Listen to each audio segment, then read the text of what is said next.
Bonjour les 2EP, merci. Donc on va prendre la suite de la correction du devoir numéro 2. Donc on en était rendu à la question 5 qu'on va laisser de côté puisque le graphique ne permet pas trop de l'aborder ici. C'est pas grave, nous reprendrons ça plus tard. On va tout de suite s'intéresser à la question 6 où on nous donne la position d'un point A de coordonnées 100, 295 et on nous demande si la fonction que nous avons tracée, si sa courbe représentative passe par ce point. Alors comment il faut raisonner pour ce genre de questions? En fait, vous avez deux informations. La première information que vous avez, c'est la position du point A dans le repère. On vous donne son x, 100, point virgule, puis son y. Donc qu'est-ce que vous pouvez faire de cette information? Eh bien ici, vous êtes dans un repère. Le x qui est ici vaut 100. Ça signifie qu'en gros, il faut aller jusqu'à 100 en x. Et le y qui vaut 295. C'est-à-dire qu'il va falloir monter en face de 100 en x, en haut à 295. On voit bien que le point A, il se situe là-haut dans le repère, loin en x et loin en y. Et nous, on se pose comme question, est-ce que cette droite qui a pour équation y qui est égale à 3x moins 5, est-ce qu'elle va passer par ce point A dont nous avons les coordonnées? Alors, ça, c'est la position du point A. Et cette équation, moi, elle me sert à quoi? Elle me sert à savoir où passe cette droite. Donc ici, j'ai y qui vaut 3 fois le x que je choisis, moins 5. Évidemment, le x que je vais choisir, c'est 100, puisque je veux savoir quand x vaut 100, à quel y se situe la courbe. En gros, quand x vaut 100 ici, je voudrais savoir la courbe, la droite bleue, à quel y elle est. Est-ce qu'elle va passer par le point A? Donc je fais comme calcul 3 fois 100 moins 5, j'ai remplacé le x par 100, ça me donne y qui est égal à 300 moins 5, 295. Qu'est-ce que je viens d'apprendre? Ce calcul-là m'indique où passe la courbe. Cette information-là, les coordonnées du point A me disent où sont le point A. Moi, ce que je viens de comprendre, c'est que quand x vaut 100, la courbe passe à 295. Donc, elle passe par le point A. Ainsi, avec ce calcul, je comprends que le point A de coordonnées 100, 295 appartient à cette droite, ou que cette droite va passer par ce point.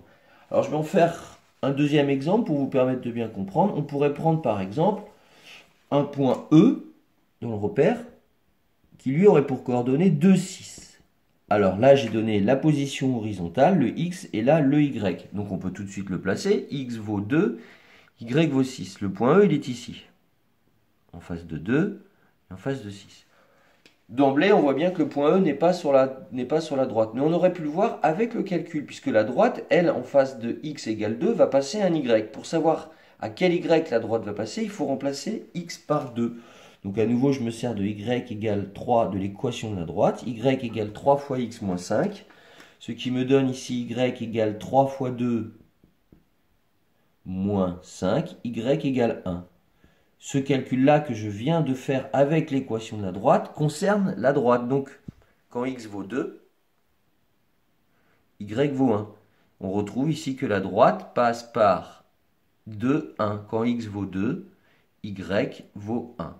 Donc évidemment, si quand x vaut 2, y vaut 1 pour la droite, et si quand x vaut 2, y vaut 6 pour le point E, bah, le point E, il ne peut pas être sur la droite. C'est comme ça qu'on peut savoir, en fait, si un point il est sur une courbe, sans même avoir besoin du dessin de la courbe. On se sert de l'équation.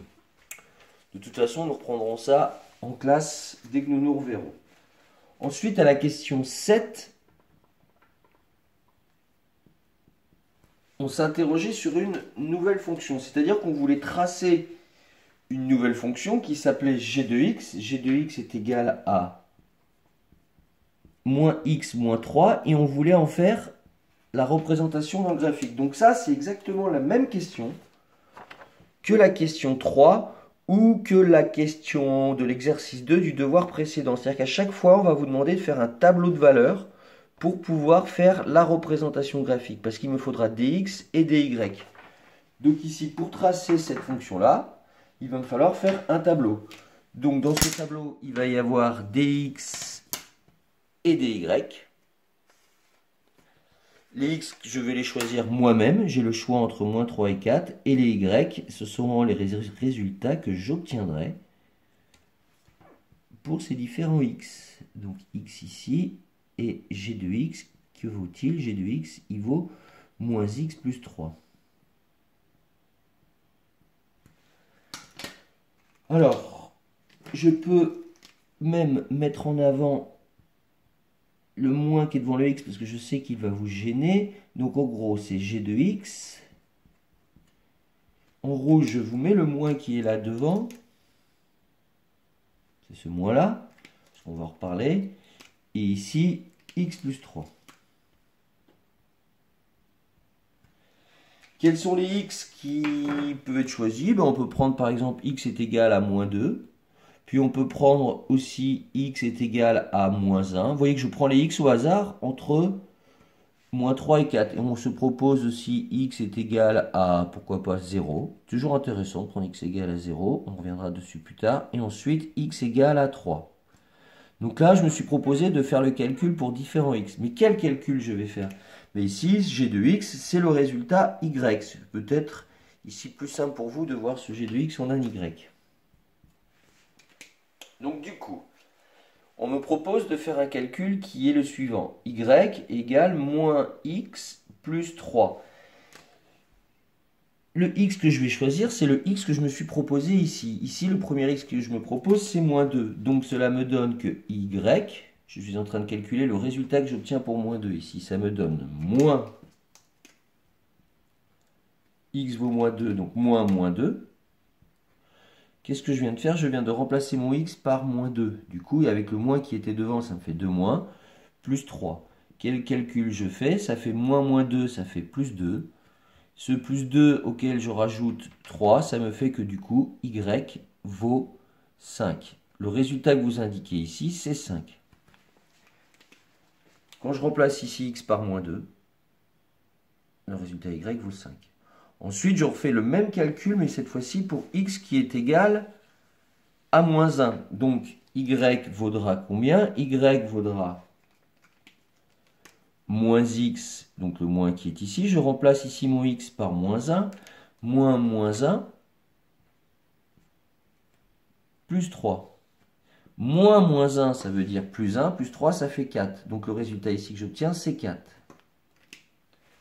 On refait le même calcul pour un autre x qui est proposé, c'est 0. Donc ça me donne y égale moins 0, moins x. Donc je remplace le x par 0. Donc moins 0 plus 3. Et j'obtiens y ici égal à 3. Et en dernier lieu, je remplace mon x par 3. Donc vous voyez que je peux garder la même écriture. Et je viens juste remplacer la position du x par la valeur. Et moins 3 plus 3, ça donne 0. Voilà, donc je vous conseille de refaire vous-même ces calculs. Si ça a été un peu vite pour vous, vous pouvez arrêter la vidéo et donc du coup reprendre les calculs et comprendre quel est le x qui a été mis dans le calcul et quel est le y qui est obtenu. Alors que faire de ces valeurs? Ces valeurs me servent à tracer justement la représentation de cette fonction, de la fonction g de x. Alors comment faire? Eh bien nous avons un x et un y. Quand x vaut moins 2, y vaut 5. Quand x vaut moins 2, y vaut 5. Je place le point. Quand x vaut moins 1, y vaut 4. Quand x vaut 0, y vaut 3. Puis on voit bien que quand x vaut 3, y vaut 0. Donc ça, c'est les coordonnées de points qui me permettent de placer les différents points. Je constate que j'obtiens une droite qui passe pas par l'origine, mais qui est formée des points placés. Ça me donne cette droite-là. Je peux indiquer à côté de la droite l'équation qui est y égale moins x plus 3, ce qui me permet en fait de tracer la droite, cette équation.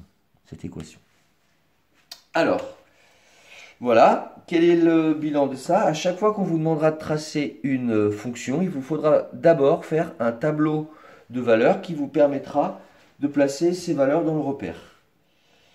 Je vous invite vraiment à refaire cette petite question pour vous habituer à ce mécanisme-là que nous reprendrons en classe. Ensuite, il y est resté une dernière question dans cet exercice 1 qui était une résolution d'équation. Donc on va faire en même temps la question 8 et la question 9. La question était de résoudre l'équation f de x égale g de x. Alors ça, pour beaucoup, c'est assez incompréhensible et pourtant, si on oublie l'écriture, c'est assez simple ce qu'on nous demande. F de x, ça représente la fonction qui est en bleu. G de x, ça représente la fonction qui est en verte. Et ici, on me demande quand est-ce que la courbe bleue, la droite bleue, rencontre g de x qui, elle, est la droite verte. On voit bien qu'ici, il y a un égal. On se demande en fait pour quelle valeur de x les deux fonctions se rencontrent. À chaque fois que vous avez ce genre d'écriture, ça veut dire quand est-ce que les deux fonctions qui sont dans le repère se rencontrent. Alors, dès qu'on va dans le repère, on se rend compte que ce point-là, il joue un rôle important puisque c'est ici que les deux se rencontrent. Résoudre une équation, nous l'avons déjà vu en classe, c'est en fait résoudre quand est-ce que la fonction f de x est égale à g de x. Donc je remplace tout simplement g de x par ce qu'elle vaut. F de x vaut 3 fois x moins 5 et g de x valait moins x plus 3. Et là, je me retrouve avec une équation, c'était le chapitre que nous venons de voir, que nous allons résoudre. Et en la résolvant, cette équation, nous trouvons ici que, nous remettons le signe égal au milieu, 3x plus x, le moins x devient plus x, plus 3 reste ici, le moins 5 devient de l'autre côté et devient plus 5. Donc comme on avait fait en classe, ça nous donne 4x égale 8. Qu'est-ce qu'il est écrit ici tout simplement? Il est écrit que 4 fois quelque chose est égal à 8. Je vous rappelle que nous cherchons x et qu'entre un nombre et une lettre, il y a toujours un fois. Donc cela nous donne x qui est égal à 8 divisé par 4. Qu'est-ce que j'en conclus? Que x est égal à 2. Quand je vais dans le repère, je me rends bien compte que quand x est égal à 2, eh bien la fonction f est bien égale à la fonction g, puisque c'est là où elle se rencontre. Donc la question 9 qui était de répondre que signifie la solution de cette équation, la solution elle est ici. Mais qu'est-ce qu'elle signifie? Elle signifie que la fonction f, celle qui est en bleu, et la fonction verte, qui est g de x, elles se rencontrent en un point, et que ce point aura pour x 2. Je peux donc, sans le graphique, me rendre compte que cette fonction-là va rencontrer cette fonction-là en x est égal à 2 sans avoir le graphique. C'est l'intérêt du calcul avec l'équation. Voilà, j'espère qu'en reprenant cette petite vidéo, ça vous permettra de mieux comprendre ce petit chapitre qui n'est pas si simple. Je vous souhaite une bonne journée. Au revoir.